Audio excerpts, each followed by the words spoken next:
recently implemented school policies such as scanning into classrooms using a student ID, stricter attitudes on attendance and phone usage in and out of class, and a more structured school environment have all subtly affected the lives of many students and teachers, from changing the ways both interact inside class to affecting students' lives outside of the classroom.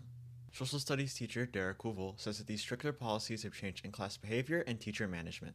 I would say stricter rules that we have has overall helped with classroom management. A lot less concern about keeping track of students who aren't showing up for class. Without having phones out, that's also one more thing that I don't have to worry about and keep track of. Overall, I would say it's been generally positive, and I find students are interacting more than they have in the past couple of years. Junior Hunjin Winters' medical absences had not been correctly marked in the school systems. Due to recent policies, Winters' grades have been affected. With having a disability which causes me to miss school and it messes up also as well being able to have like a good grade or have a good attendance because of like new policies and things like that, it kind of restricted me to be able to catch up.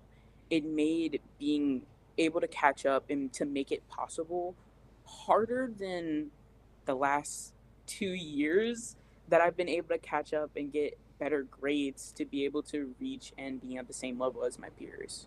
In Downers Grove, with the Blueprint News Network, I'm Christopher Demos.